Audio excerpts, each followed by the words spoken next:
We're gonna 1, 2, 3, 4, 1, 2, 3. I want to know what the fuck this is all about. I gave you 48 hours to come up with something, and the clock's running. Yeah, well, maybe I don't like the way you asked me, all right? Who gives a goddamn what you like? You're just a crook on a weekend pass. You're not even a goddamn name anymore.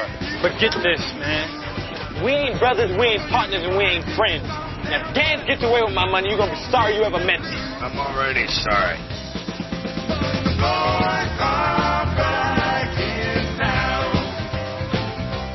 Welcome to Now Playing's 48 Hours Movie Retrospective Series. I don't work like this, no deal. Listen, we ain't got no deal. I own your ass. No goddamn way to start a partnership. Hosted by Arnie. Look at you. You got a $500 suit on. You're still a lowlife. Yeah, but I look good. Stuart. You really are hopeless. That's what I always say. And Jacob. Yeah, you need me a little more than you thought, huh, Mr. K? This podcast may contain detailed plot spoilers and harsh language.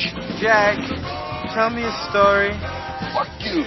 Oh, that's one of my favorites. Listener discretion is advised.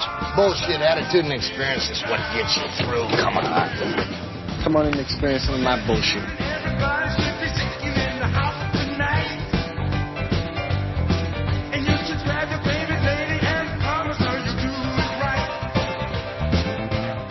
Today, we're discussing 48 Hours, starring Nick Nolte, Eddie Murphy, directed by Walter Hill. I'm Arnie, host of Now Playing, and I'm your worst fucking nightmare, man. A spick with podcast. And Stuart? Wow, we're going hard with this one. I'm just gonna just step right over that. And am I supposed to call you burrito? So I'm like, what's the equivalent of watermelon? Yeah. This movie is harsher than I remembered. And this is Jacob, and this sucks. Eddie Murphy comes out with a new movie, so instead of being where I ought to be, home in bed with my gal, giving her the high hard one, I'm here doing this shit, doing podcasts. Yes, we are. We are talking about what is the prototype, the true originator of the buddy cop film. Eddie Murphy, Nick Nolte. Buddy cop, though, that to me that means they're both cops, and that is not the case with this one. Yeah, it's not my favorite genre. I'm just going to put it out there. If those that have already heard the Lethal Weapon shows, Rush Hour, Bad Boys, they don't need me to elaborate on the fact, I don't usually get this kind of stuff. But I do remember liking 48 Hours. I saw this on cable in the 80s and remember thinking that it was different for Eddie Murphy because it was darker. And in my mind, because it came from the director of The Warriors, it had more of that kind of feel to it. Yeah, this is our first time discussing Eddie Murphy on the main feed. A decade ago, we reviewed The Golden Child as an Easter egg podcast. Golden Child is still my favorite Eddie Murphy movie. I don't think it's probably his best movie, but it's the one I like the best. And this was his first movie after being an SNL phenom. SNL was probably going to be canceled. They were calling it Saturday Night Dead because all the original stars had left. They brought in, I watched some of these episodes. They were painfully unfunny with Gilbert Gottfried. As a regular? Yeah, the 1980-81 season, Gilbert Gottfried. Joe Piscopo, talk about overrated. That guy, At the end of that season, everybody was fired except Piscopo and Murphy. I don't watch Saturday Night Live. I'll just put it out there.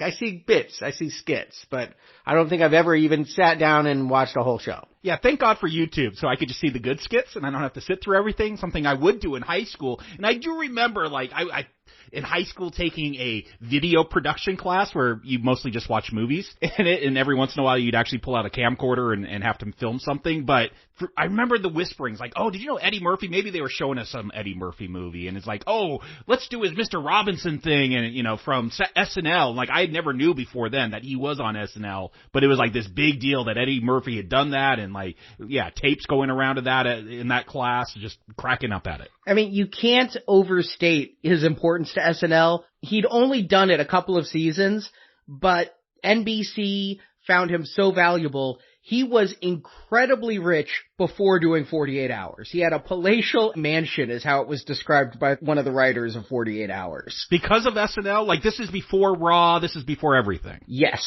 And this is a stunner, because I knew he was young, But this kid, I'm going to use that word, 19 years old when he's on television. I mean, like, who gives a 19-year-old millions of dollars? That seems like, you get what you get with that. But Lorne Michaels, I guess? yeah, what an amazing breakthrough to have so early. I mean, it explains why I've always felt like Eddie Murphy looks young, is that, you know, he broke in the business so early. And it was this movie almost instantaneously that made him a megastar.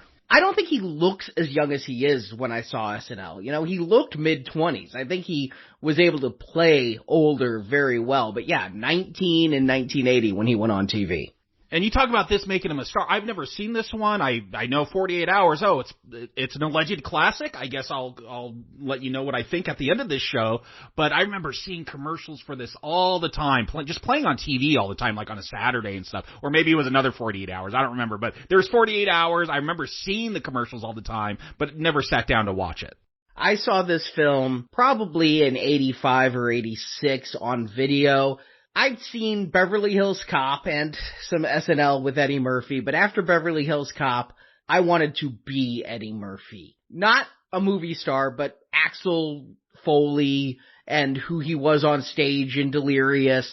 And for a racially closed-minded set of parents who also didn't like a lot of cursing, they didn't necessarily like who I was becoming as I watched Beverly Hills Cop every single day and was like, I must see everything Eddie Murphy does! And so I got this on video.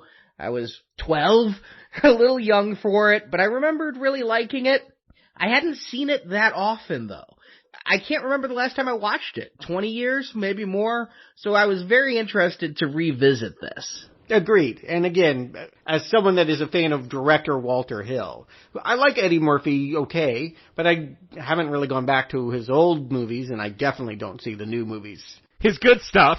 Yeah, you gotta stop sometime in 1990, you gotta stop. I saw Dreamgirls. I haven't even seen Shrek. So, like, I really don't know what the man has been doing in the last 20 years. Daddy Daycare, Norbit, Pluto Nash. Dreamgirls, that's it. Oh, and Dolomite. Dolomite, he's good there, yeah. I really enjoyed that one. So, yes, my sense is they're not all that good in the last 20 years. No, that was a return to form. The thing is, people love Norbit. People love Nutty Professor. They made tons of money. So you say they're not good, but yet somebody's turning out for them. Well, yeah, because we were just coming to grips that maybe Eddie Murphy could make really bad movies. So we're still going to those early bad ones, but we learned our lesson. And I'm going to just throw it out there. I think comedians are almost movie-proof. I feel like most comedians make bad movies. It's really rare that you have a comedian become a fine actor. Usually the movie is a vehicle by which they can deliver new material. And if you like that persona, you will forgive all of the movie's insufficiencies in terms of storyline, special effects, supporting characters, structure, all the things we love to talk about here and Now Playing. It's why we probably haven't done a lot of comedies. It's because I don't feel like comedy movies are built in a way that it's easy to critique them. You either like the personality or you don't. Yeah, I quickly learned something with comedic actors, like when they get a sitcom or they get a movie, and then like I go back, oh, this person's really funny, let me watch some of their old stand-up. I'm like, oh, so the purpose of these movies or these sitcoms are just to recycle these jokes, because people laughed at them at the stand-up comedy club, so they're going to laugh at them on TV or in a movie. Like, yeah, it really is just, can we recycle the material that has made them famous or got them noticed by some Hollywood exec and shove that into a movie somehow? Well, that really depends on if the movie is a star vehicle for the comedian, or if the comedian is cast in a movie. And what I've found is a lot of times people doing stand-up comedy really don't want to be comedians. They're doing it to get noticed. They're doing it to get acting jobs. Case in point, Dennis Leary. He wanted to be a dramatic actor. He ended up stealing a comedy routine, becoming really famous, and then they gave him The Ref, where he basically did that stand-up comedy routine with Kevin Spacey on screen. But sometimes, like 48 Hours here, this was not written with Eddie Murphy or Nick Nolte in mind. This has been a script floating around since 1972. Yeah, I read a little bit about it. It was originally called Loan Out, and the whole premise was What if you give a cop that can't have a good partner a criminal and partner with him? That was just the joke of it, was that it was cop and criminal working together on a case. The original story is the script. The governor of Louisiana's daughter was kidnapped, and a criminal strapped dynamite to her head. To her head, because no other part, if you blow it up, is going to do any damage to her? Like, he announced there were 48 hours to pay the ransom or he was going to blow her up. So speed without a bus. And so they got the meanest cop in New Orleans who goes to the worst prison in Louisiana and gets the most vicious criminal in the history of the state, a Cajun, because he has special knowledge about the devious ways of the kidnapper who used to be his cellmate. Okay. There has to be a connection. You don't just go get a tough guy out of lockup, but okay. So they used to occupy the same cell, and yeah, that's a good, again, I think if you're thinking in terms of chemistry, it creates tension between the two main characters and a reason to work together. Sounds like a fun premise. I don't know about the dynamite on the girl's head, but, again, these things don't matter when you like the people involved. So who was involved, Arnie? I had read that originally it was going to be Clint Eastwood. Yep. With Richard Pryor.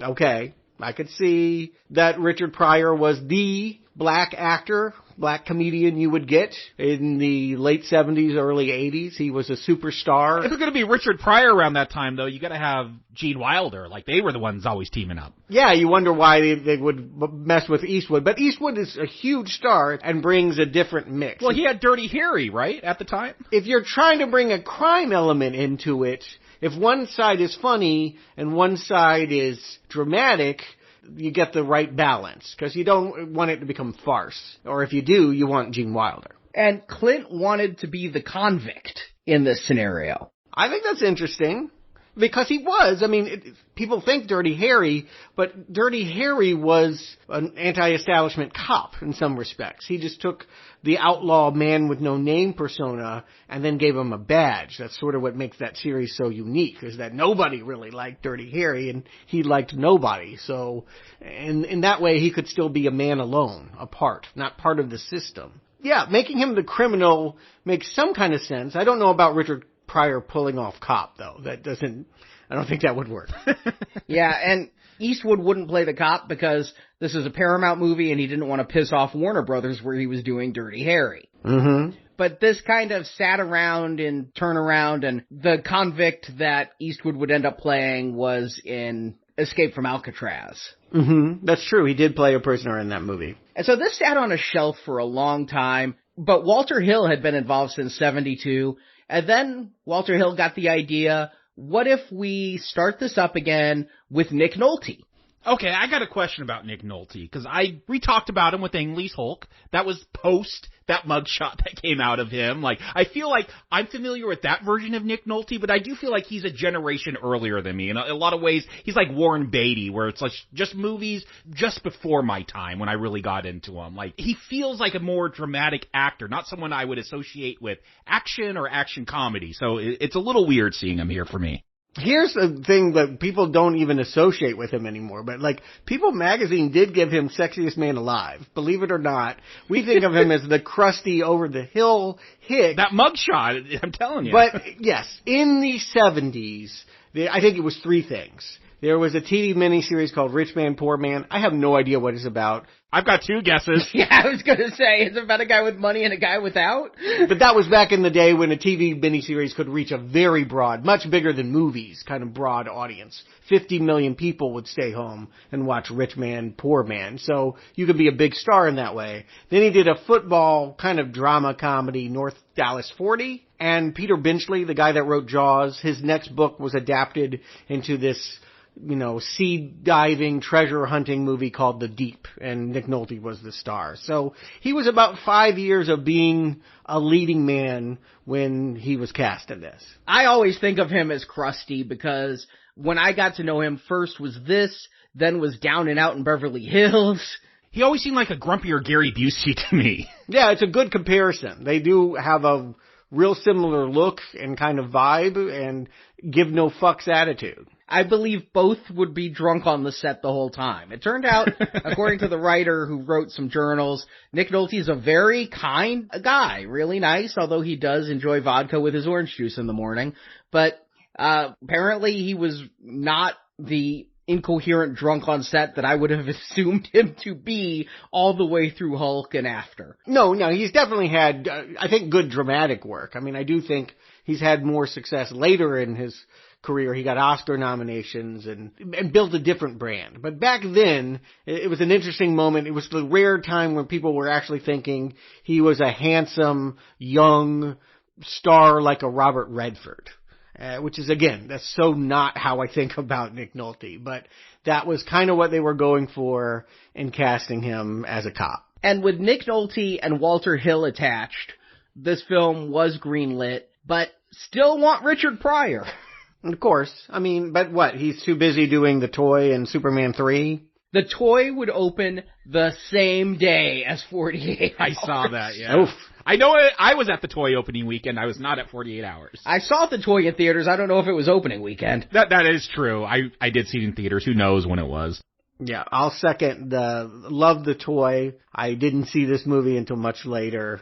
But, yeah, you do want Richard Pryor because I do feel like if you want particularly an R-rated comedy, he was known for being a genius with the 4-letter word. But Eddie Murphy is what? A guy that's been on TV for 18 months? Yeah, when Pryor was a hard no, they're like, we know who to get now. Gregory Hines.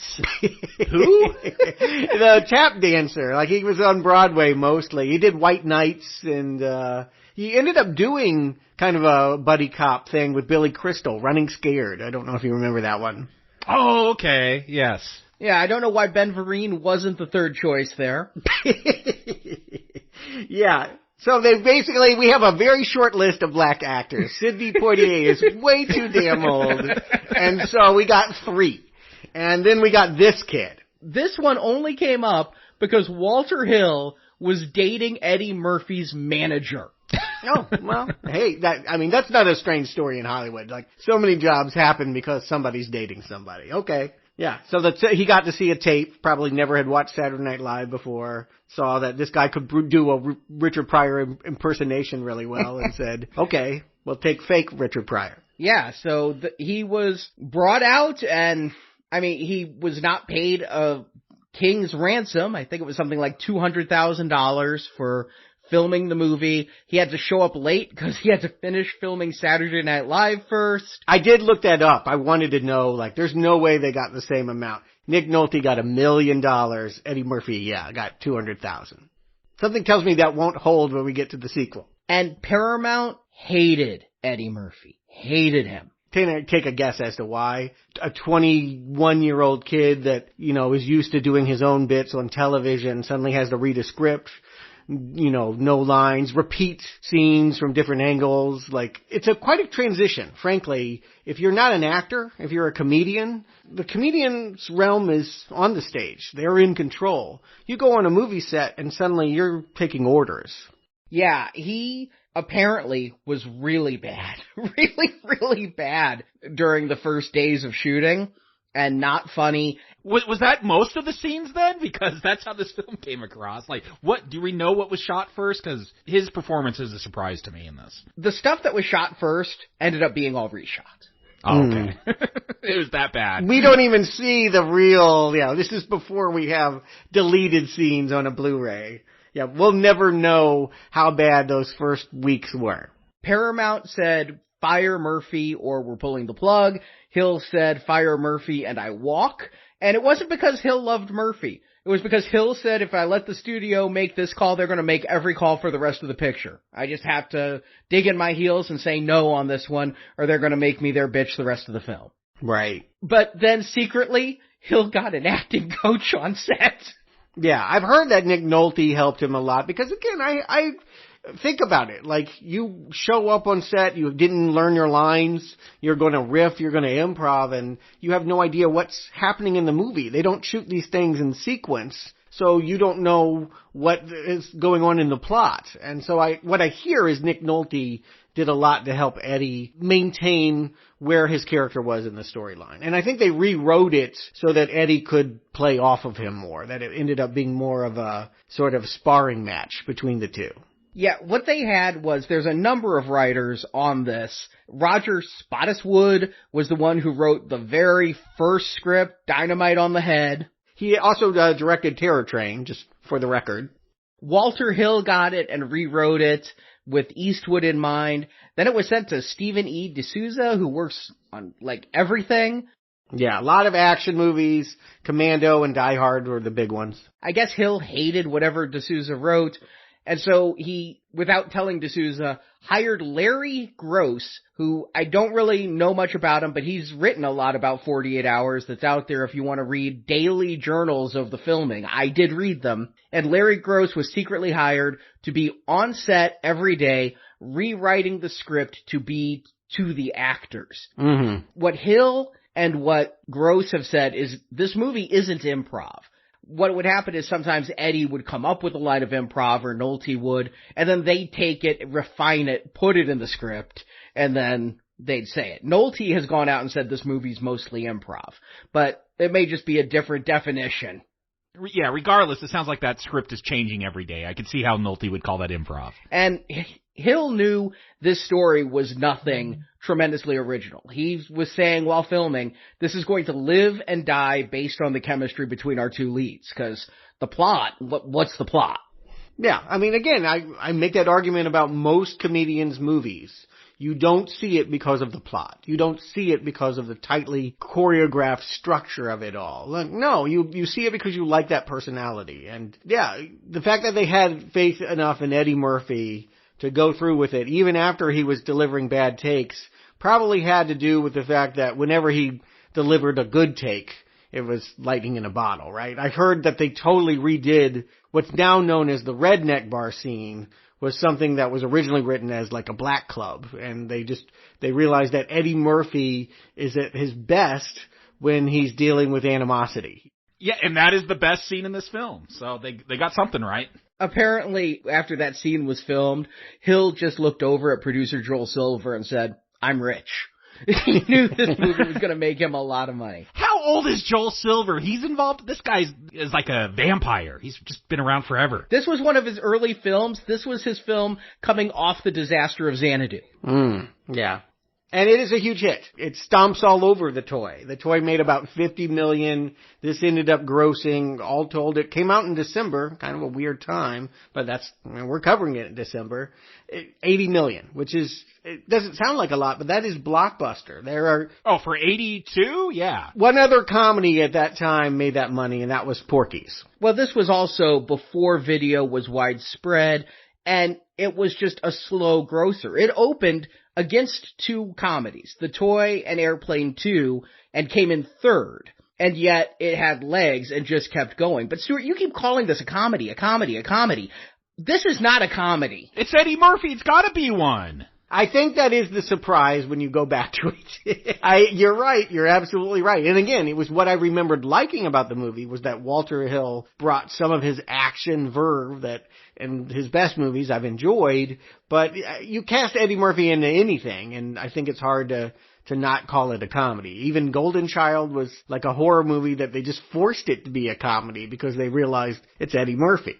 Even Eddie Murphy isn't doing a lot of jokes here. He has standout scenes, but his Reggie Hammond is a straight convict for more screen time than he is charming SNL Eddie Murphy. And Nick Nolte... Do you find racial slurs funny? Because then he's hilarious. Well, Blazing Saddles had come out a few years before. Blazing Saddles was winking. Like, they knew what they were doing when they're using the N-word. Here, does not feel comedic. It doesn't feel like there's some kind of motivation behind it except cruelty. Yeah, that is going to be a surprise for any Eddie Murphy fan to come back. Even if you've seen the sequel or certainly anything he made afterwards, Beverly Hills Cop, you could argue that he's made things that weren't comedies, but they always had his levity to it. Here, I do feel like he appears in the movie late and he tamps some of that down, and you can sense that he's green at this, so that not every scene is one where he gets to steal the spotlight. So yeah, when you talk about sequels to comedies and things, when we get to another 48 Hours next week, It's like Lethal Weapon 2 to me. I mean, admittedly, by Lethal Weapon 4, it was a farce of a movie. I don't know that it was a comedy. Yeah, Lethal Weapon 2 is a comedy. But the first Lethal Weapon was not a comedy, and the second one became a funny action film. So I think we're much more in the Lethal Weapon vein. Lethal Weapon wanted to be 48 Hours. Right. And that, of course, that movie's coming, 4 years from now. Like, this is, it's not the only action movie in town, but I do feel like, the only action movie bigger that year was Rocky 3, if you want to call that an action movie. So, no. Again, this was pretty much as big as this genre got in 1982. They had $80 million. That's big time. And you say that Nick Nolte was sober on set, but I did hear that when he showed up to promote this, of course he was going to go on guest star on SNL. Like, he got off the plane and was so trashed, I guess he couldn't perform the night that they were. The story I heard was stomach flu, but yes, that's the cover story. And then Eddie Murphy says, now I'm the guest star. Even though he's like a regular player, he goes live from New York. It's the Eddie Murphy show. Yeah, the producer, who was not Lorne Michaels at that time, said if we can't have one 48-hour star, we'll have another. It was the only time a regular cast member hosted the show while being a cast member. A lot of cast members come back to host, and this created a lot of animosity between Eddie and the others who felt like, oh crap, we're on the Eddie Murphy show. And Murphy wouldn't stick around all that much longer. He'd finish out in 84 and quit right before Beverly Hills Cop came out.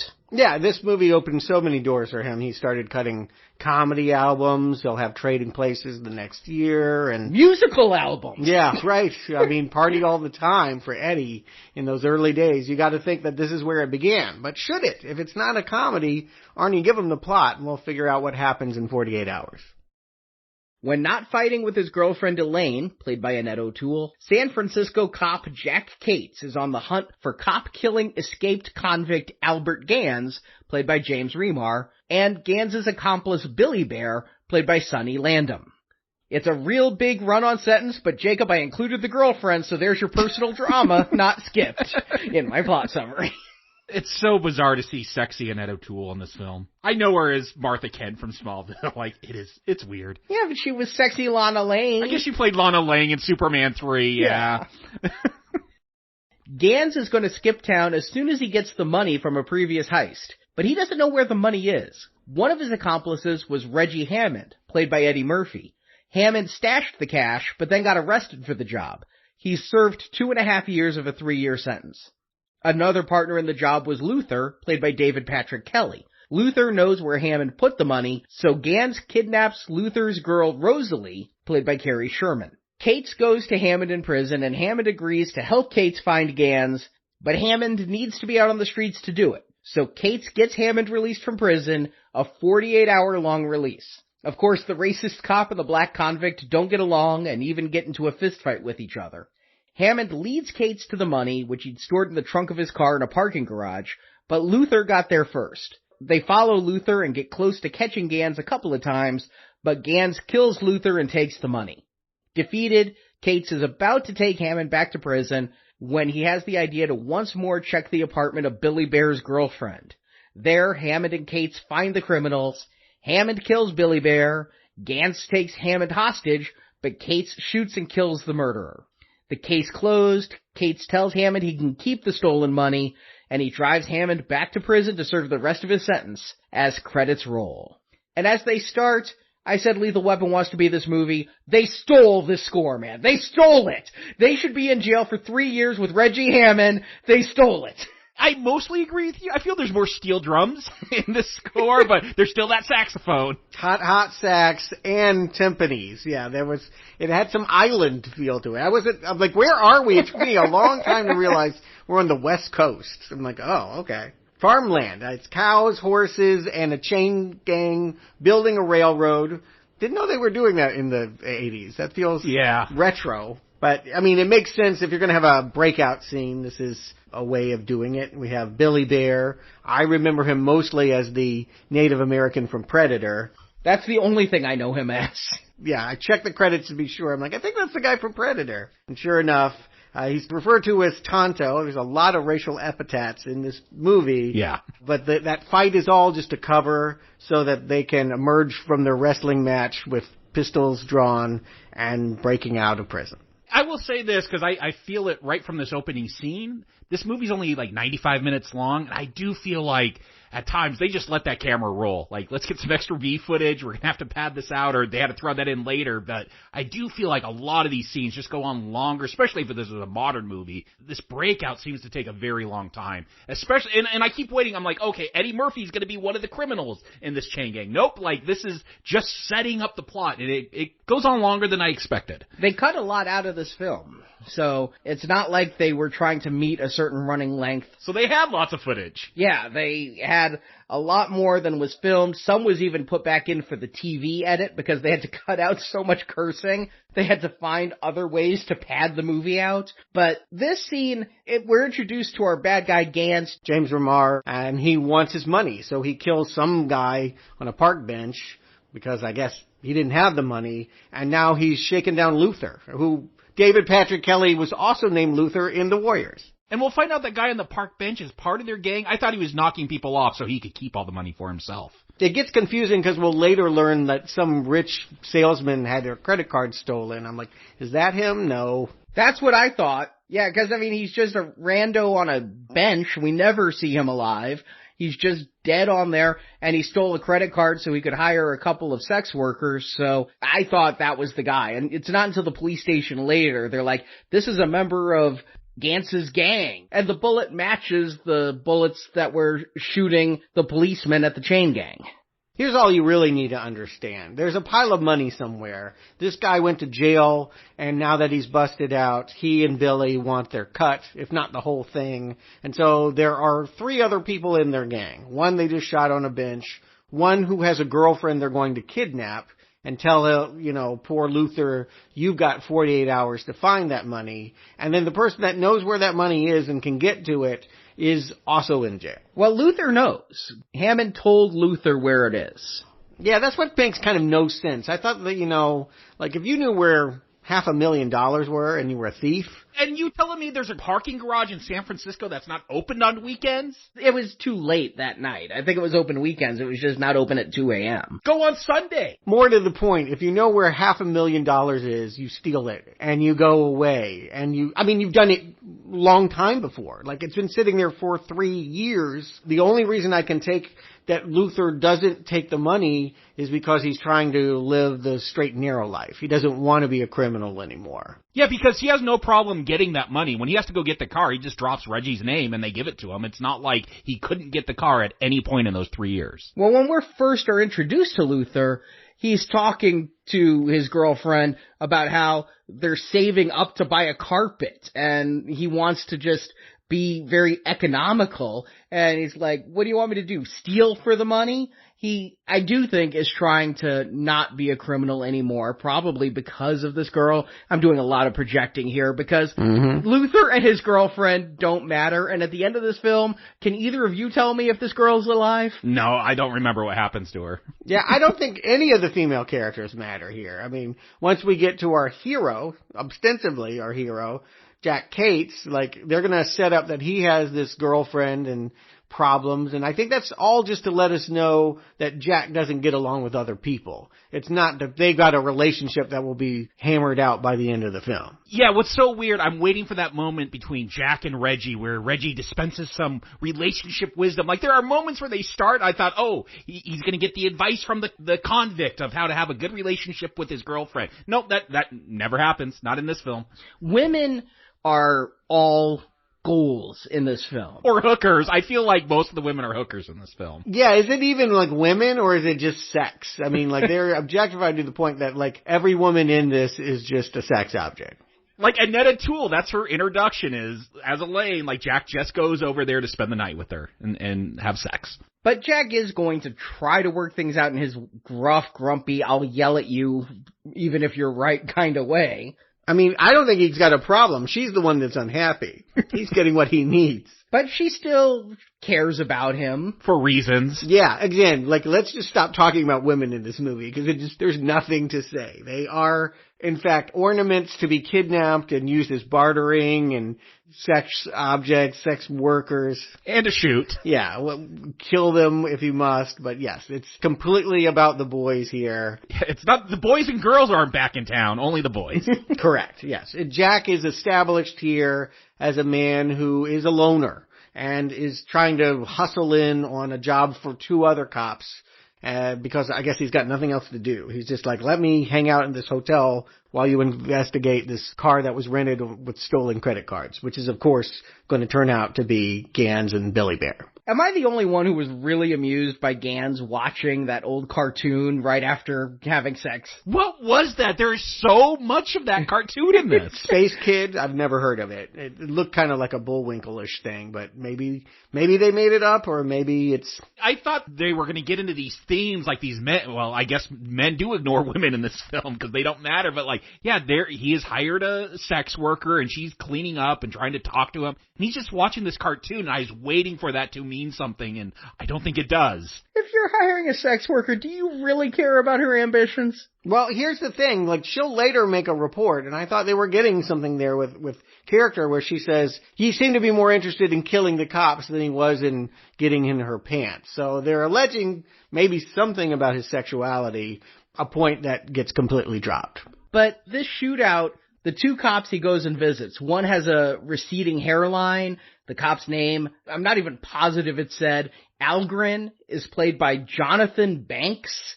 He's the lead henchman in Beverly Hills Cop. So I found it very interesting to find that actor would be in this as a cop, in that as a criminal, carry over with Eddie Murphy. It's kind of a shame we're not doing Beverly Hills Cop. I mean, we thought we were building to Coming to America. We're still going to cover that when it comes out in March. But we are holding off on Beverly Hills Cop because allegedly a fourth one is being made at Netflix for some time in the future. So, yeah, I would be curious to compare this to Beverly Hills Cop because I haven't seen that movie since the 80s.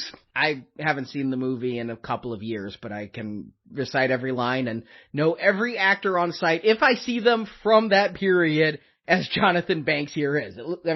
What he's wearing, it looks like he walked off the set of Beverly Hills Cop or walked onto the set of Beverly Hills Cop wearing these. Well, help me out, because my memory is Beverly Hills Cop has moments like this shootout we're going to get in the hotel, but has a lot more laugh moments. A lot of scenes that are just interstitial there because they're comedy sketches, right? Like, if you would call that movie a comedy, you wouldn't call this movie a comedy. Yes?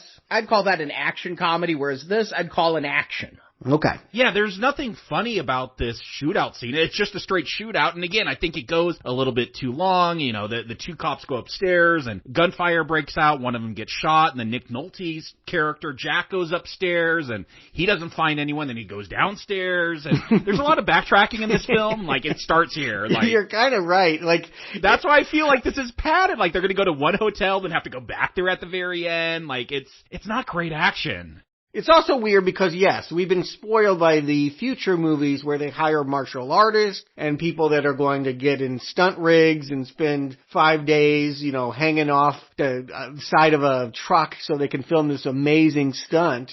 And this movie is about people taking stairs. It really is very, almost, I would say, the expectation you would have for a cop TV show. Paramount thought this went too far, demanded Hill cut it. He again refused. Too far how? Because a cop gets shot? Too much violence, too much blood. I think the blood in this movie looks like paintballs. I mean, it's like a weird pastel, but Paramount said, you're never going to work for Paramount again. That's an important thing to absorb.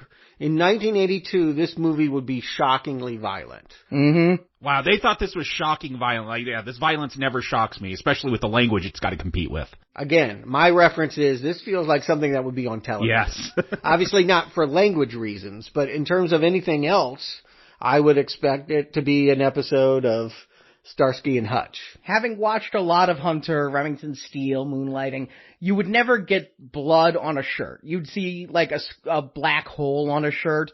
this is bloody when that first cop, who has no name, gets shot. There's like an ejaculation of blood coming out of his chest. Okay, so we are desensitized, is what you're telling me. I really, really, really have seen a lot of screen violence, and just stuff just washes over me. I don't even think if you've seen a lot of screen violence, this is going to be shocking. Like, it's just different standards today, I guess. And here we get a moral quandary at the bottom of the stairs that is going to replay later in the film. Gans has a gun focused on Algren. Algren was shot but didn't die. He's coming down the stairs. Gans is saying, Jack, give me your gun or I'm going to shoot Algren. Algren's like, don't you do it, Jack, because, again, as I've said on this show many times, cops are trained never give your gun to somebody. Oh, that's bad news if you lose your gun as a cop.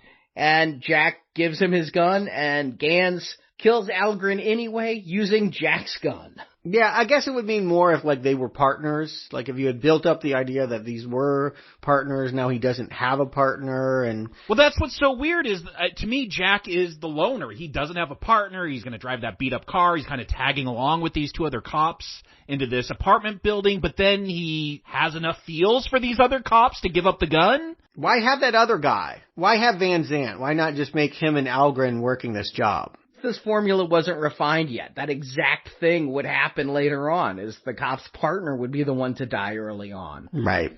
But in this case, yeah, they had a couple of cops working a case, and Jack just was floating around and happened to be there. And now, it's not like he has a personal vendetta against them for killing good friends, but the whole force goes all out when you're after a cop killer. It's vengeance. Yeah, you do have this scene with the chief, and I don't know, maybe this is the origination of this trope, but it feels like a parody.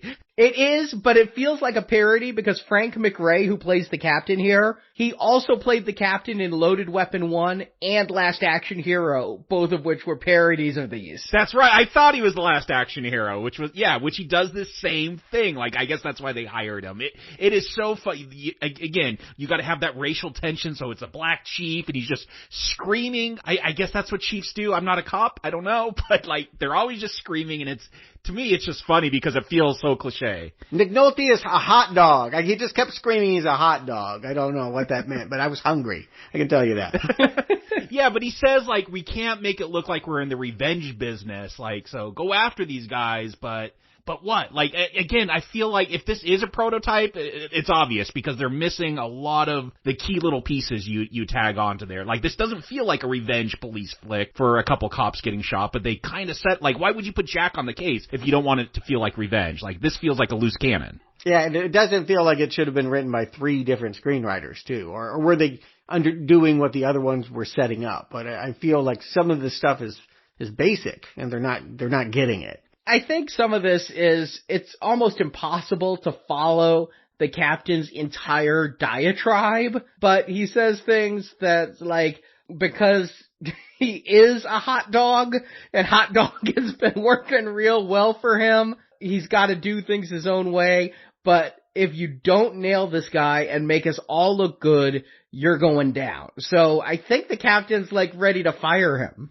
Yeah, I needed this explained more. I don't know why, if this is such an important case to crack, why you'd put Jack in charge, unless you want to get rid of him for some reason. I don't even spend a second thinking about it. This is a cop movie. The formula is the chief is always angry about something, and so Jack, the deduction is, who's the one member of the gang that I can get to if one of them has been shot? And they don't know about Luther yet. They do know about Reggie. Reggie is Eddie Murphy, and we've been wanting to get to him. This movie waits 24 minutes. That's a long time to wait for your star attraction, but again, it speaks to the fact that they didn't know what they had. And he is second build. It's weird that they keep the second build player this far back. I almost wondered if it would be like and Eddie Murphy, or if Eddie Murphy might be third build or something under Remar, but no, here he is singing, Roxanne! I always knew Eddie Murphy did this bit, but I never knew it was from 48 Hours that he covered the police.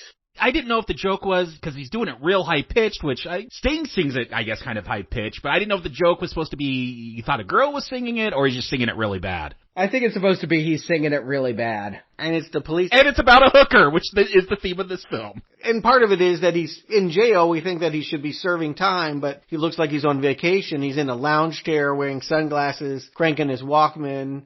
You know, he looks like he's perfectly fine here, protected. I thought they were telling us like he was a really high crime lord or something, you know. He was able to get all this nice stuff in, the Walkman and this lounge chair because he was some respected gang leader on the outside. But no, that is not the case. He just got stuff for some reason. Like, I guess that's his thing. Like, we'll find out he has a real nice suit and he just likes luxurious stuff. Yeah, I think he's just a fast talker, deal maker, gets what he wants, and he does not seem to have any problem with prison. I mean, he's arrested. We're going to find out Gans turned him in. Gans betrayed Reggie so that Reggie would go down and the rest of them could hopefully escape. And so Reggie, though, only got sentenced to 3 years for stealing $500,000 from whoever. Did he even go to jail for stealing the money? Because they make it a point that he stole the money from someone that it doesn't matter. Like, people don't chase you for stealing money from who he stole it from. Not only that, Gans sold him out, but he also went to jail, like a different jail. Serving harder time, it looks like. Yeah, Gans was put in jail for something else. He had many more years to go after Reggie got out. Yeah, Reggie is like just playing it good. He's like, I got 6 more months. I don't want to screw that up. I want to get out of here. And so, I don't know, does this happen? Is this an invention of screenwriters? Or are there cases where cops can check out like a loaning library? I need this criminal for 2 days. I mean, I'm sure it happens. I don't know if it's on the books, though. It doesn't feel like something that's legal. I know that minor criminals do get weekend passes just due to prison overcrowding and things. Remember that? That was like a big deal that prisoners could leave, and prison was like a school. They just leave on Friday and come back on Monday, and it was kind of the honor system, and so many of them never return. I will put it out there that I know very little about our prison system other than what I read in newspapers. So all of this, I'm just going to go with it. But to me, this feels more in supporting of the idea of comedy. I'm seeing Eddie Murphy in this way, and he's getting a pass to go out and step out in the street. It feels like that's not an action movie. That is a fish out of water story. Yeah, you're right, because with this intro with him singing the police, and then it just feels like a gimmick. 48 hours. You got 48 hours to be back on the outside, to be a free man, until we bring you back. That just feels like a comedic premise there. It doesn't feel like something for a hard action film or a drama. I guess action films, they all have gimmicks too. Like Die Hard, you're stuck in a building, but, oh, you're going to go on the outside for 2 days. Like, yeah, it does make it feel more like a comedy to me. Yeah, the fact that they don't need Reggie on the outside for this. He doesn't need to make a visual identification. They know who Gans is. They know what Gans looks like. Reggie's just kind of blackmailing him. I want to be out of here for a weekend, so I'm only going to help you if you let me come along. But he's not much help because the only thing he can offer them is Luther's apartment. But they don't know what he can offer when they take him out. He's like, I can help you find Gans, but you got to get me out of here. But, I mean, again, it's all, like everything with this character, it's all talk, right? Like, there's nothing there. He does know the address where Luther is, and when they grab him, Luther doesn't know or isn't saying anymore about where the money is or where Gans is. And part of that is because he has a girlfriend, wife, partner that he's trying to keep alive.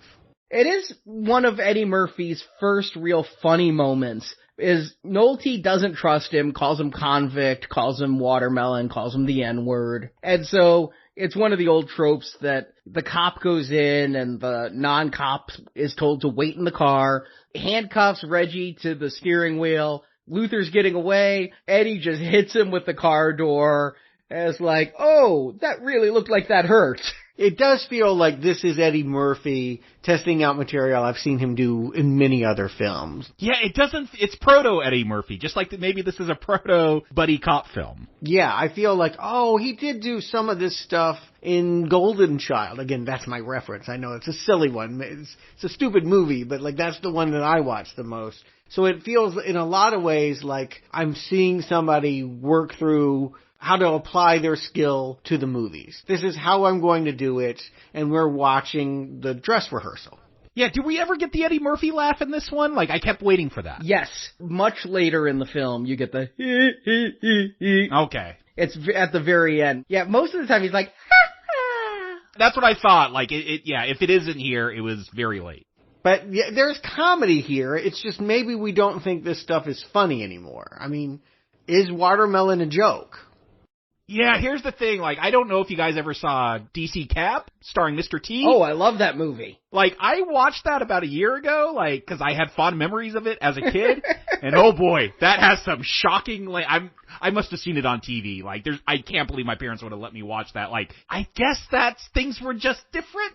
That's what we chalk it up to. Like, people were just more free throwing those words around. You could say the N-word on network television. The Jeffersons said the N-word in one episode that I remember very specifically. Again, to use it as derogatory, like, these are not buddies. Jack and Reggie do not like each other. Like, it's clearly racism. But there are times where, like, the patter feels like, okay, this is the comedy bit. Reggie wants to go somewhere with mandolins to eat dinner, and he gets a Zagnut out of a vending machine. I mean, they're trying to do bits. So when they mix this stuff in here, I don't know whether it's just a hard R laugh line or whether people just were not fazed by this kind of talk. I don't know whether times have changed, political correctness being what it is now. Oh, definitely times have changed. Yeah, times have changed, and I don't think that this is playful banter.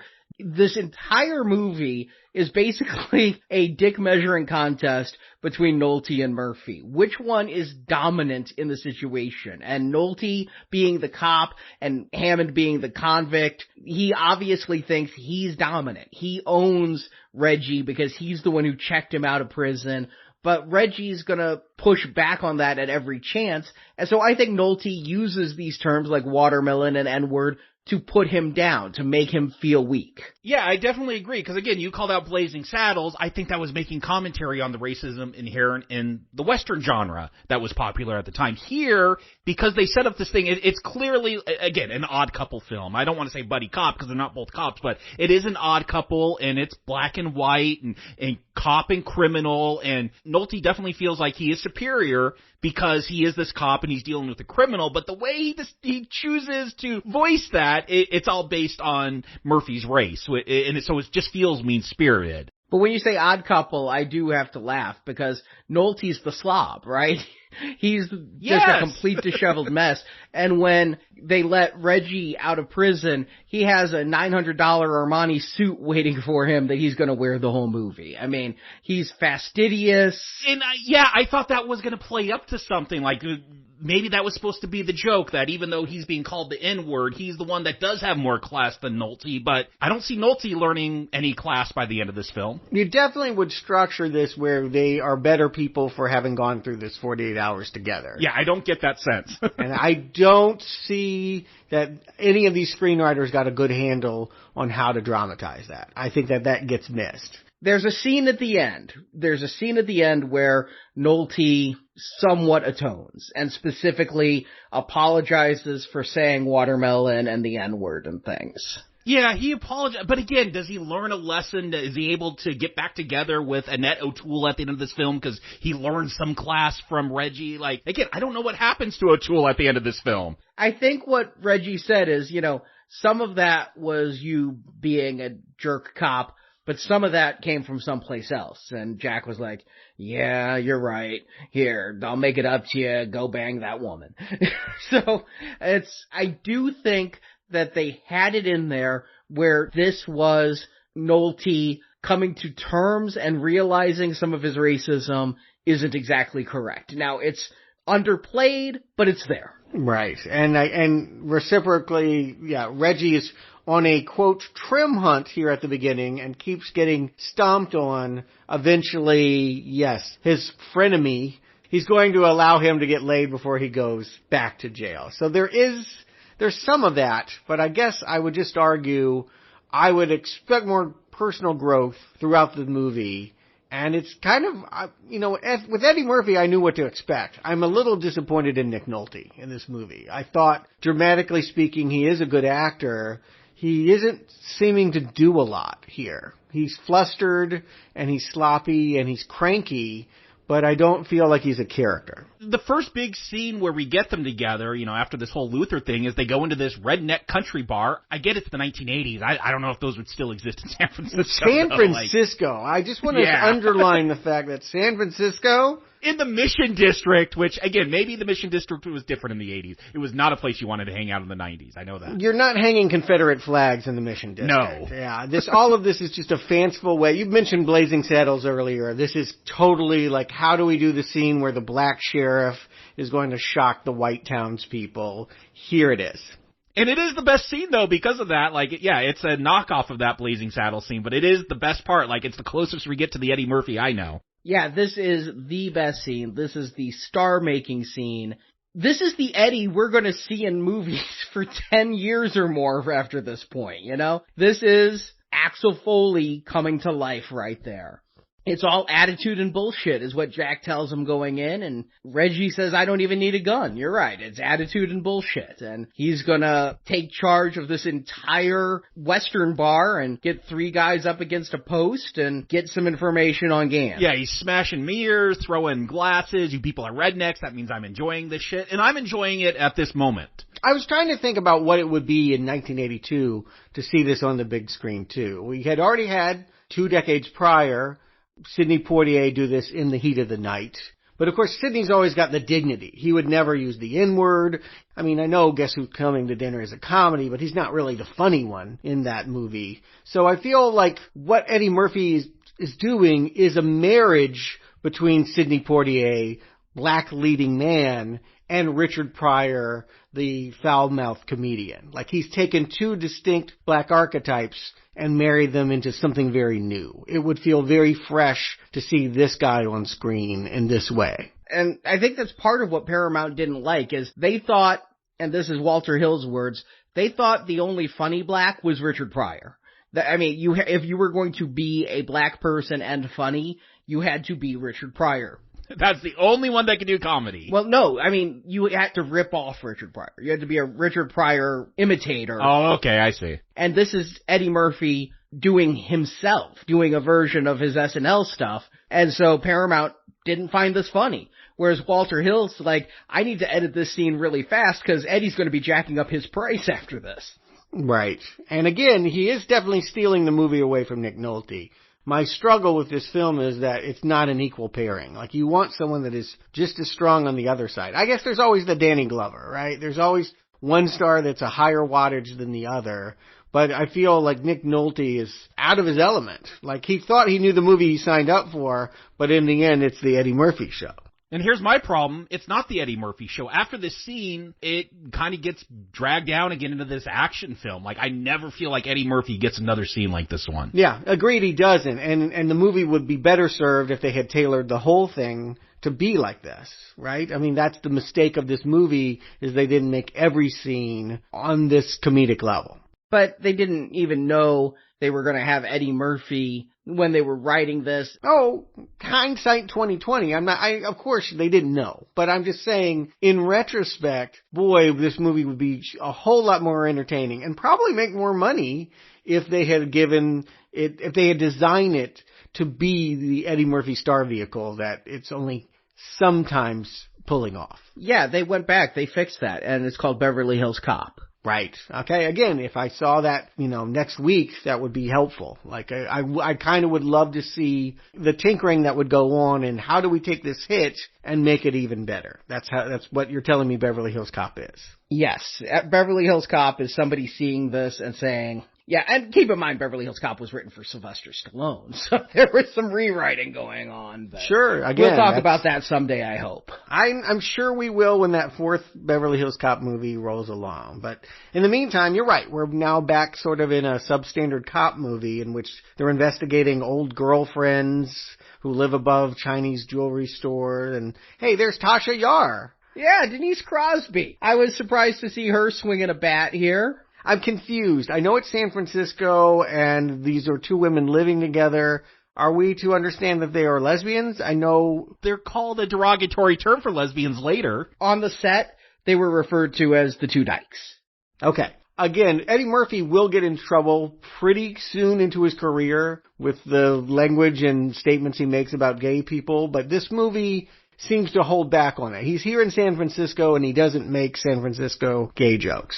Another thing is, though, these are the girlfriends of Gans and Sunnybank. Yeah, what does that mean, though? Like, again, we've talked about women in this film. Like, it means they stop by to fuck them every once in a while. I thought one of them, Casey, was Billy Beer's old girlfriend, and now she's with a woman. So I think that she's just bisexual. Yeah, except later on we're going to see Tasha Yar with Gans. Yeah, I think they were Was she really? And again, his sexuality is under a question mark. So that's why Denise Crosby's running around naked, is because she was doing Gans.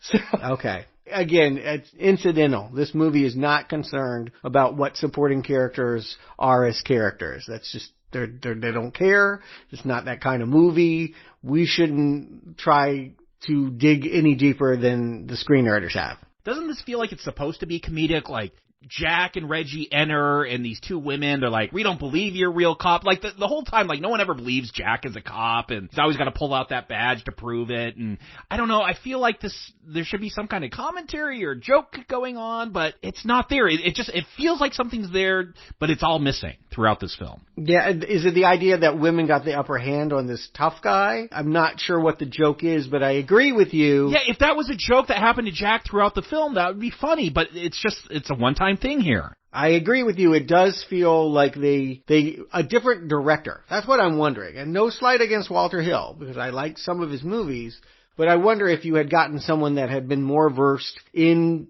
working with Saturday Night Live players, if this would just be more successful in these moments. It probably would, but he was making an action film too. Again, this is completely limited by the intent. There was a conversation of, do we hire somebody from SNL for this action film? And I saw an interview. Entertainment Tonight went and talked to Eddie Murphy, and they're like, so was this a big risk for you? This isn't a comedy. He's like, yeah, I didn't get to do my bits. I had to play it serious, and I hope that I didn't suck, but I always have SNL. Well, here's what I heard he said, and you can kind of see it. After I read this, I was like, let me go back and look and make sure. Like, in that scene we previously saw in the Redneck Bar, he does get moments where he's swinging punches and knocking people over and getting thrown around. He said he studied Bruce Lee, at least facially speaking. I don't think he does any karate moves, but he did try to channel some of Lee's intimidating, I don't know what you call it, his fighter face in trying to scare some of the bigger guys. I never thought of Enter the Dragon during this. I know he was a huge Bruce Lee fan growing up. In none of my research did I read he was trying to be Bruce Lee in the scene, though. Yeah, I don't think he pulls it off, but occasionally I saw on his face maybe a little bit. I mean, I don't want to discredit Bruce Lee with a comparison, but I'll just leave it at this. I think Eddie Murphy still has a long way to go to feel comfortable as an action star. He is most comfortable, and they have best positioned him as the guy making the funny, spur-of-the-moment comment that gets him out of trouble. But then we really get the character moment between Nolte and Murphy, where it feels like it comes a little bit out of nowhere for me, that Nolte, Jack is just like, alright, takes his badge off, takes his gun out, we're just gonna punch each other. Was this the inspiration for They Live? Because this scene, it's not as long as They Live, but it goes on a long time. It is funny to see who has the upper hand, because early on, Reggie is just kicking Jack's ass. But then Jack gets a few hits in and stuns Reggie, and Reggie's taking a lot of abuse. The point is, Reggie is not going to be a winner in the fight against Nick Nolte, but he doesn't go down either. Like, he's still standing when the other cops roll up and see Nolte, punching him repeatedly. So the point is, they're equally matched, and they're equally bloodied by this exchange. And humbled, I suppose, when two alpha males are getting aggressive. You let them beat it out of each other, and now they can finally get down and crack this case. This is where Reggie's going to finally say where the money is, what it was all about. There's not a whole lot to the story, but whatever was being withheld from Jack is now being told. Yeah, because Reggie does say, if you beat me, I'll tell you everything I know. He's hinted that he knows more than he's letting on. And so, basically, they could have just rather than run around. We could have just napped in front of this garage the whole time. We would have missed the best scene in the movie with the rednecks. But, yes, because it wanted to keep us moving, it would have been a very fun film to just have a stakeout at a parking garage. So instead, we get this moment now that they're frenemies at this point, a little bit closer, a little bit more bloodied, and watching Luther, who has somehow been released. They took him downtown to be arrested, but here he is picking up the Porsche 3 years later. Yeah, they do explain it away, the judicial system, lawyers, they do give lip service to why Luther's out on the street. And, because I'm an Eddie Murphy fan and he mostly makes comedies, I'm just hanging on to lines like, Jack, tell me a story. I mean, that one was another Eddie moment in a movie that doesn't have a lot of Eddie moments. Yeah, I agree. Again, to me, they feel like they're there because I guess Eddie Murphy couldn't be. It would be an interesting thing if he had come to this and said, I'm not going to do any of my comedy. I just think that Eddie Murphy exudes comedy. And so what we're seeing is it on low boil. We're seeing Eddie Murphy as funny in almost every scene, but he's not allowed to shine. And this is where the plot gets fuzzy. We're in the last half hour of the film. Luther's got the car, and there's a lot of chases here. Jacob, if you want to talk about, the length of the film, it's funny to me how long this chase is through the BART system. Oh, this second half, this is where the film really drags for me, is the second half. It was just, let's run through subways. Yeah, I'm not sure what really, again, it was supposed to be an exchange. Billy Bear and Gans do have the girl. They're about to make the swap for the money, and it doesn't happen. But Gans does notice Jack there, but before Jack can do anything, just regular BART station cops pull guns. Yeah, nothing really happens. Well, this is a big moment. This is where Reggie splits up. Reggie is no longer bound, either physically or even in proximity to Jack. Jack's going after Gans, Reggie's going after Luther and the money. At this point, Reggie could just be an escaped convict, presumably for years. You are correct, but I don't feel like this translates as a big moment. It just means he ends up going to Vroman's and Fillmore. Yeah, he's going to go to the black club instead of the redneck club. We have this really bizarre montage where Nick Nolte is spinning a whole song driving over to the club as if something were about to happen, and it's just so that he can have some musical filler. Hey, the bus boys, the boys are back in town, was a big part of this movie. Was it? It was, they were really wanting to promote that as the hit single from the movie. Oh yeah, no, I get it. Walter Hill, music video director. I do feel like that at times. Let's just show this band play the song. Yeah, it's a strange extension of a moment that's totally insignificant. But you're right. The significance is that we have a character that could just fly the coop, but still feels compelled to get Gans. That there is something that Reggie wants to see happen. It wouldn't be enough to just go on the lam. Yeah, and in between all this, we get Elaine coming back. She's going to call Jack, who's just sitting at the station like he's just given up.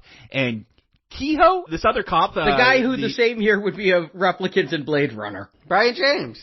Yes, the one that does not have the physique that you would think of as a super cool android. Yeah, he knows where Reggie is and is just playing a joke and not telling him, the number's on my desk somewhere. Meanwhile, Elaine's sitting on hold, just getting more and more upset. And again, she just gets hung up on. Doesn't matter. Do we ever see her again after this? Nope. That is her final moment. And again, I would just presume that the point is that his relationship with women aren't going to last, but we will see this character finally grow to trust a new kind of partner, a criminal partner. Do we know why Jack doesn't have a partner? That's always either that you talked about it earlier with the shootout at the hotel. Either their partner dies. He's a hot dog, Jacob. He's a hot dog, and he's out there hot dogging. Yeah. His dad didn't die as a cop. Will Smith did that, I think. But no, he's just a hot dog. There is a speech later on where he's like, Reggie is more brave than any partner I've ever had. So he's had partners. I think he's a little difficult to work with. Yeah, we have the one scene of him and other cops. He got into a fist fight, and that's because they accuse him of always blaming other people and not working well. I mean, again, that's his growth. That's the thing he needs to learn by the end of this movie. I guess, what we see here when they're at the club together is that the shoe is on the other foot. Now the white guy's experiencing some subtle racism when he tries to order a drink, and Eddie Murphy is hitting on women. When Jack gets there, Reggie's got a girl. Apparently the line, "I need to get some trim," works at the club. She's like, at least you could ask me nicely, but she's still down. Like, he doesn't have money for a hotel room across the street, but she's like willing to go, and I guess that's Jack's growth. He gives him some money so he can finally get that trim he's wanted during these 48 hours. And Reggie's growth is that he doesn't take it. He sees Luther coming out and puts job above the woman. Unless there's something really insensitive there. I thought that was his whole plan, because we were told that Luther is in this hotel across the street, and so that he was going to go and try to get the money on his own and make a run for it. I didn't see it as him just trying to get some trim. That was a cover. No, I really thought he wanted some trim. All he's talked about since getting out of prison is wanting some trim. I know he really wants it, but $500,000? I'll take the $500,000. That's because we're old. If you were 21, you'd take the trim. I would have taken the $500,000.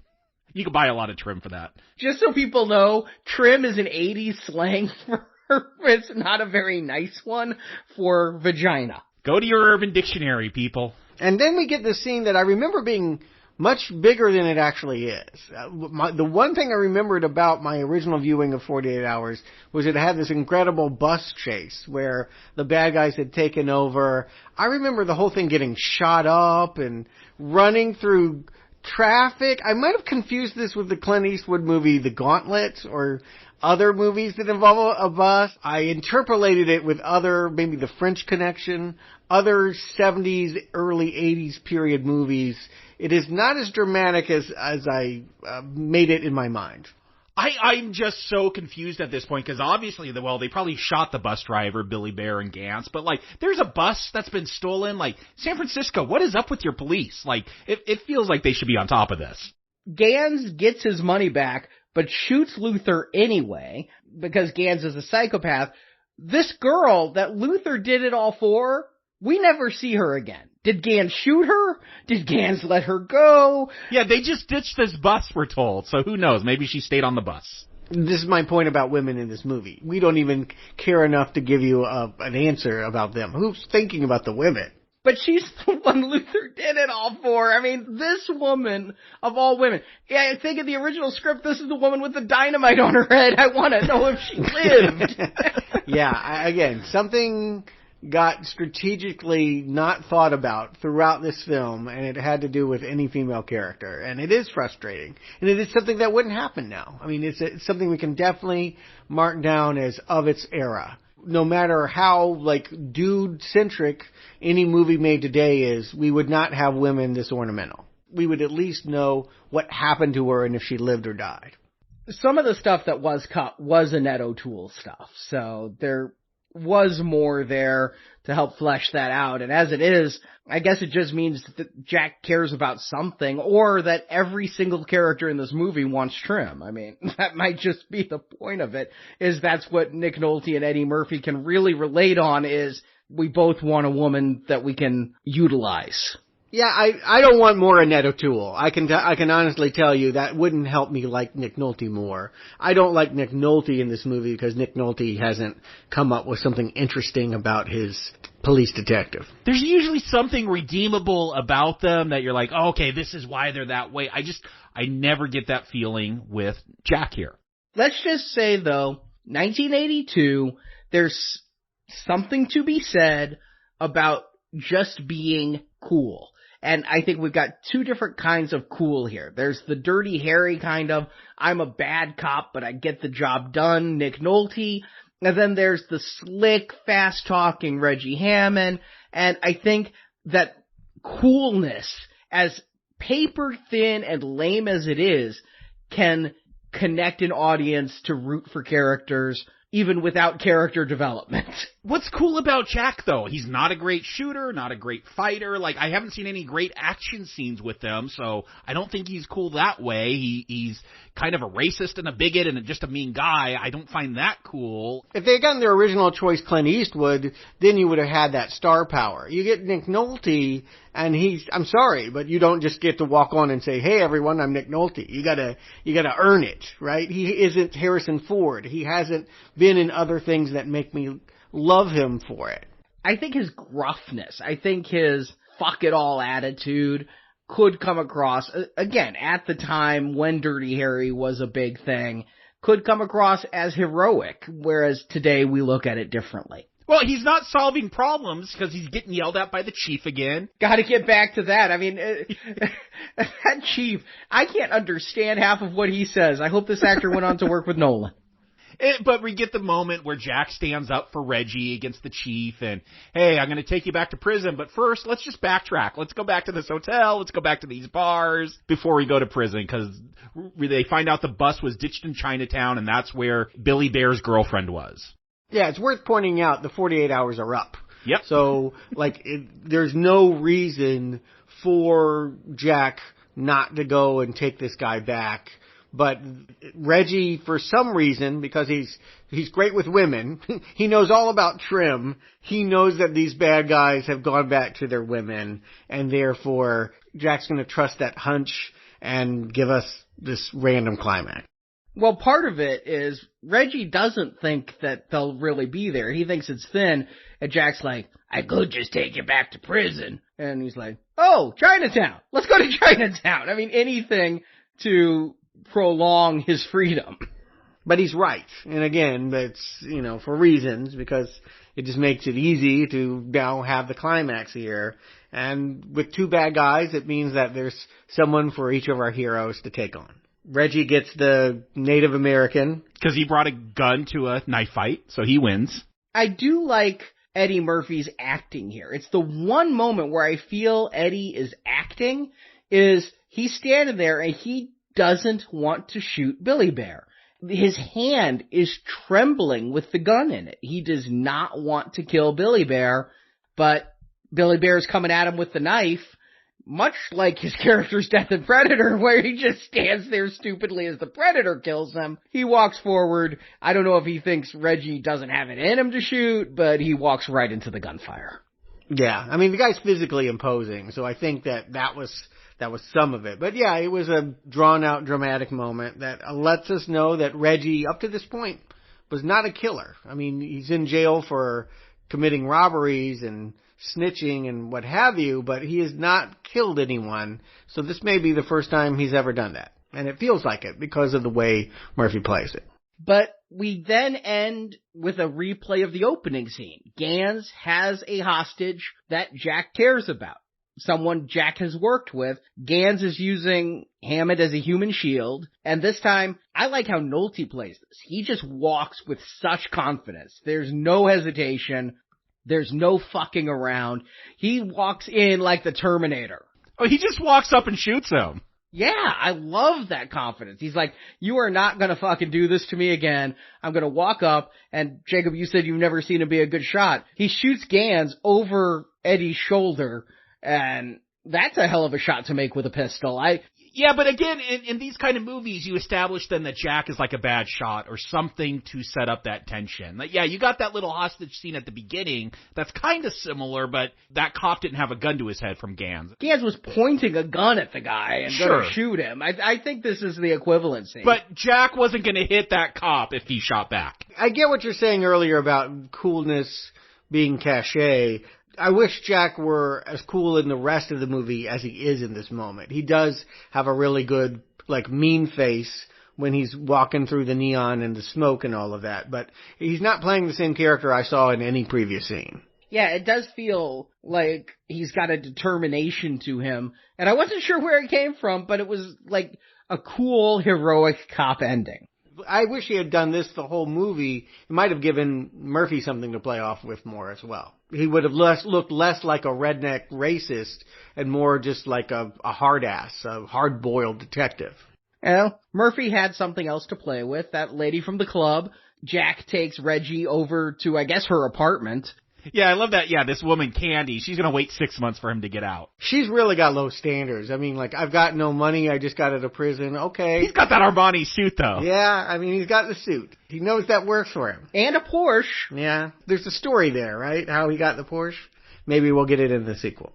But this is the big moment for Jack. This is where we've learned he's changed, right? Because he's not going to take the money. He's going to hold it for Reggie.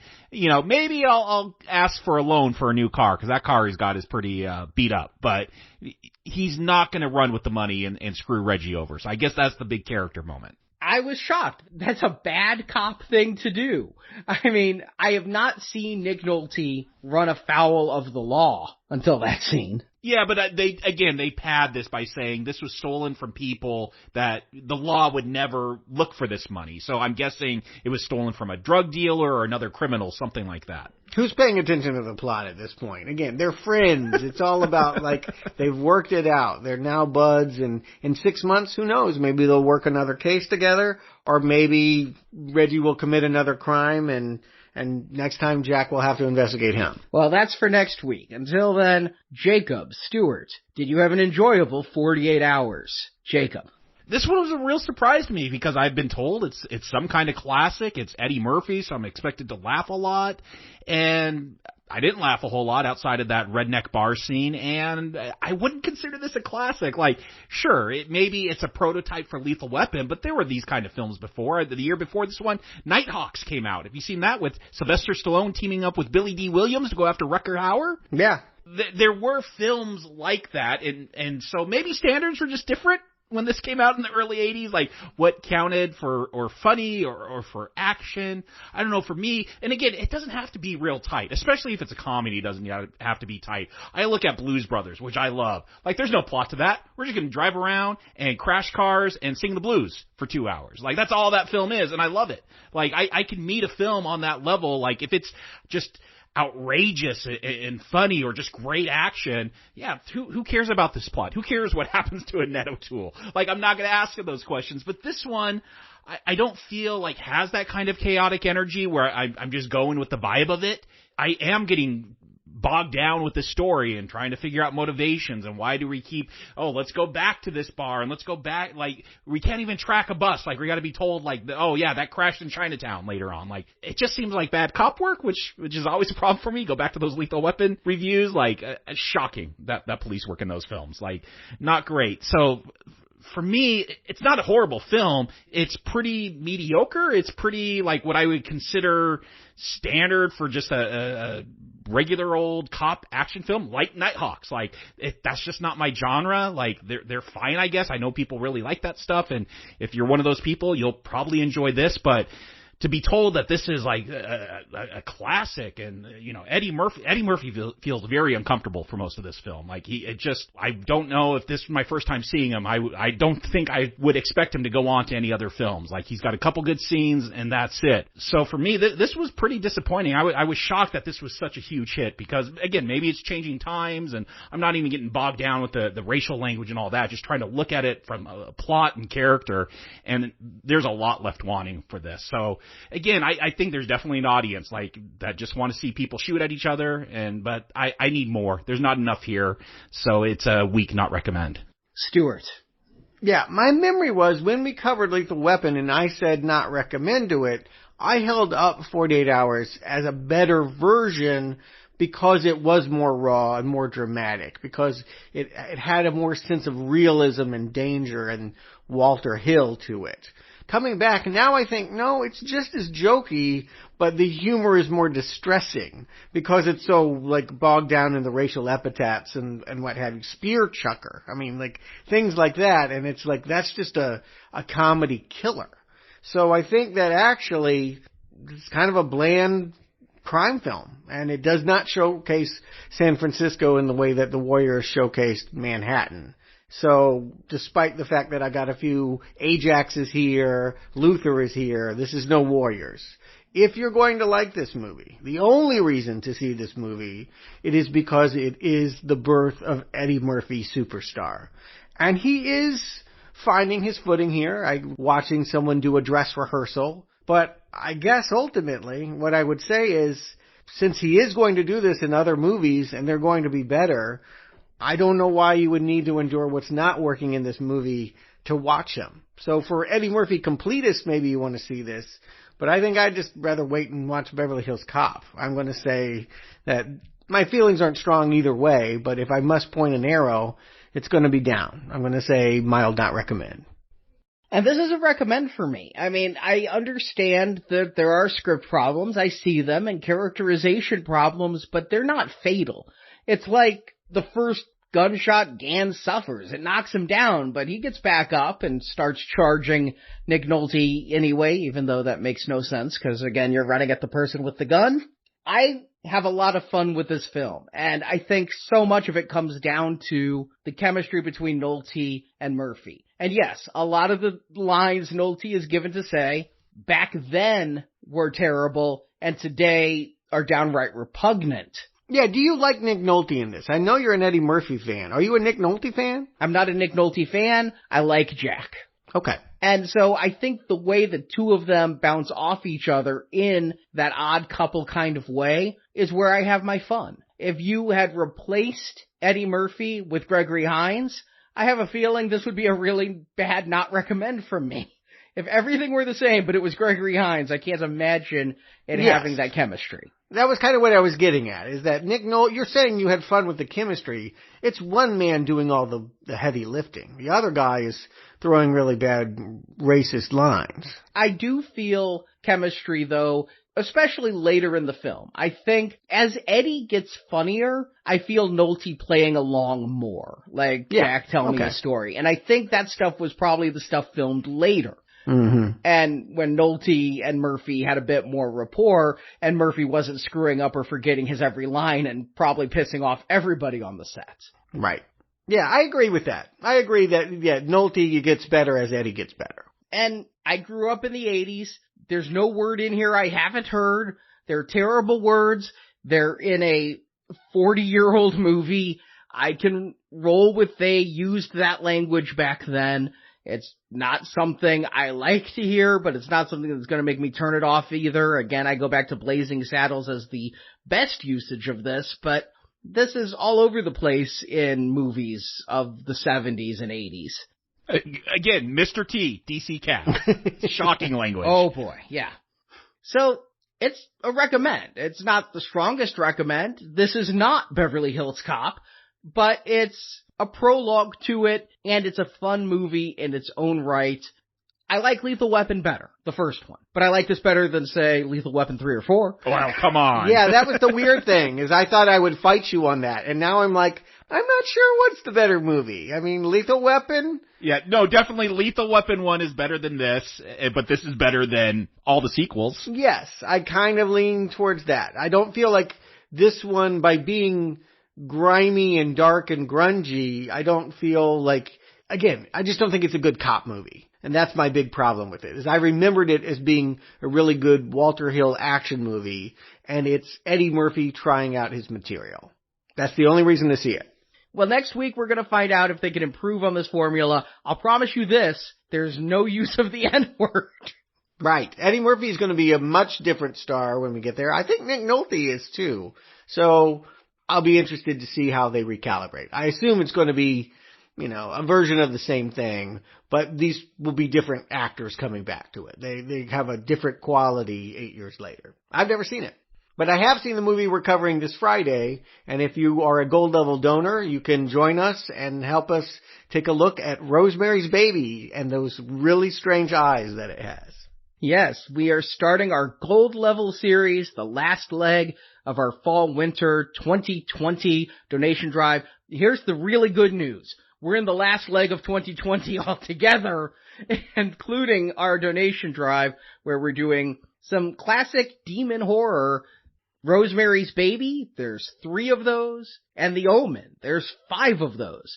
So you get those 8 reviews plus our 6 silver level reviews of Wes Craven films for a donation of $25 or more. You can find the details at our website. And again, I know this is 2020. Times are hard. They're hard for us.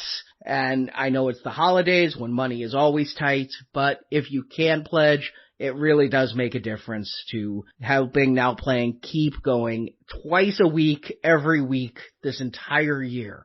We hope we've been a bright spot to you in 2020, and if we have, hopefully you can support us so we can continue in 2021. And if you want to listen to our show, a lot coming up in the next few months to a year, with yesterday being Cyber Monday, we are having Cyber Monday week, where we're giving a 20% discount on our annual subscription to Now Playing. And with an annual subscription, you're going to end up getting about 400 bonus podcasts. You're going to get every donation series we've ever done. Child's Play, Jaws, the Spielberg, Close Encounters, E.T., War of the Worlds, Lord of the Rings, Leprechaun, Troll, Ghostbusters, Jurassic Park, Independence Day, Hunger Games, all the Quentin Tarantino films, and our current donation drive with The Omen, Rosemary's Baby, Last House on the Left, and Cloverfield, plus all of our one-off patron reviews like Hook, Clerks, The Dark Crystal, Castaway, Real Genius, Taxi Driver, Flash Gordon, Boogie Nights, Akira, Eyes Wide Shut, Big, The Nightmare Before Christmas. There are so many of these reviews. Apocalypse Now, The Witch, The Untouchables, Goodfellas, Guess Who's Coming to Dinner, and then every Easter egg show we've ever done, like Garbage Pail Kids, Zardoz, all of the Twin Peaks shows we did, Now Peaking. And then every bonus show we do for the next 12 months, be it a donation drive show, be it a patron exclusive show, you're going to be getting that for the next 12 months. I could just list them all, but you can get our entire archive, every show, and every show coming up for a year by being an annual subscriber. We're marking 20% off the annual subscription price, but that cost is about 70% off if you went through the Podbean archives and got all these shows one by one. And if this is your first time being an annual subscriber or even using Podbean, please email one of us at show@nowplayingpodcast.com. We'll be happy to answer any questions you have, walk you through the sign-up process, and so on. Once again, it's 2020. We know things are tight for everyone. Things are tight for us. We were not immune to 2020's curse at all. So hopefully with this past week, with Black Friday, Small Business Saturday, Cyber Monday, maybe have a podcast plethora Thursday. But if you donate gold or higher this drive or are an annual subscriber, we look forward to talking to you this Friday with a review of Rosemary's Baby, and then the next 2 weeks of Rosemary's Baby with a sequel and a remake. And thank you to everyone who's donated so far. It really does help us out and mean the world to us. And Jacob Stewart, thank you for joining me. And until next time, me and my subdural hematoma are going home.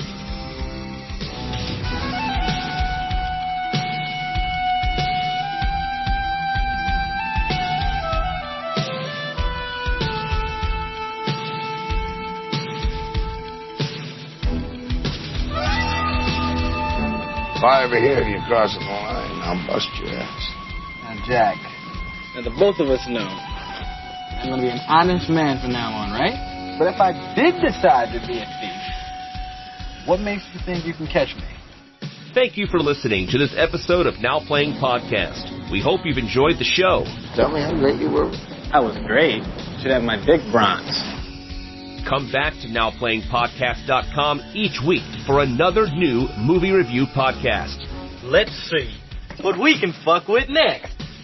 Also at our site, you can find hundreds of other movie reviews, including Star Wars, A Nightmare on Elm Street, Independence Day, the Avengers films, Back to the Future, Batman, Superman, The Fast and the Furious, and more. You better listen to him, you get your frames blown out. Now Playing Podcast is a show without any sponsors or ads. We rely on support from listeners like you to keep Now Playing operating. I make you feel good, you make me feel good. Now what the hell more do you want from a guy? You can donate to the show and, as our thank you, receive bonus podcasts.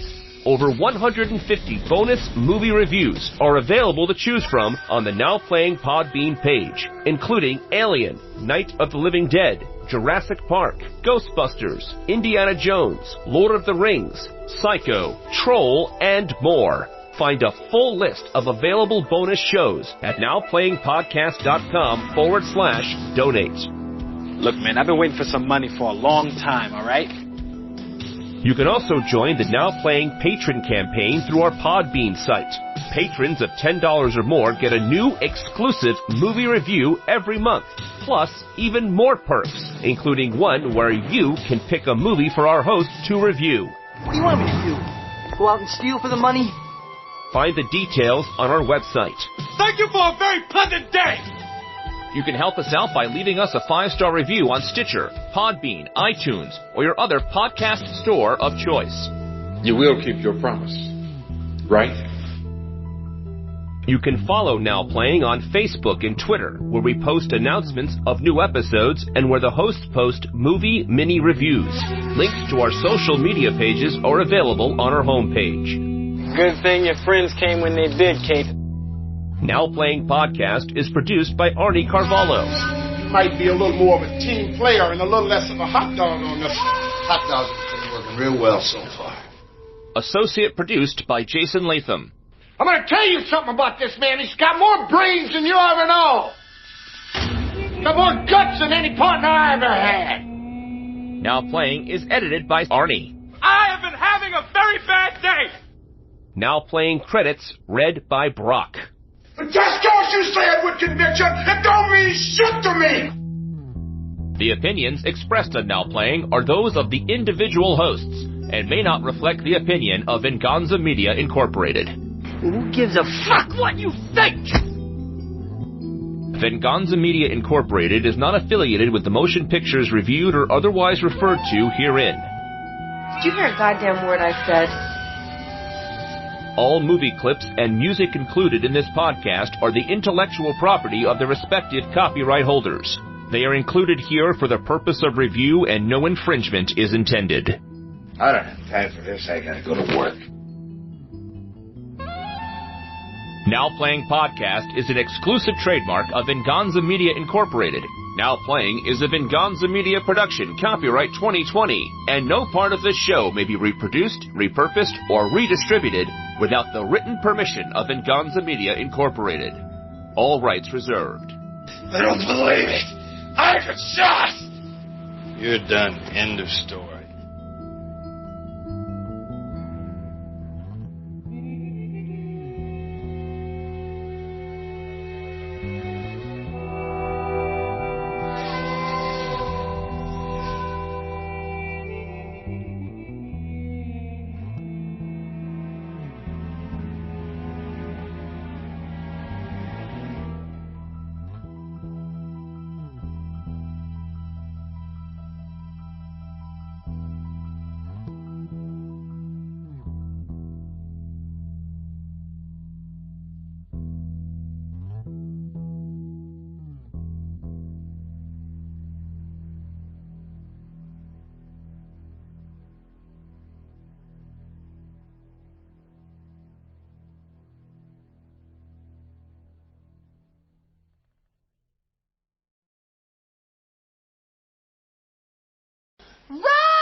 Katz goes to Hammond in prison, and Cates goes to Hammond in... Yeah, it's Case, right? Yeah, Cates.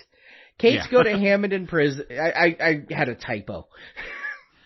I'm like, Cats. Musical Cats, the butthole. Now Jacob's excited. Cates goes to Hammond in prison, and Hammond agrees to help Cates... Oh, you said Case? Case. It sounded like Cates. No, Case. Case, okay. It you is... got it right.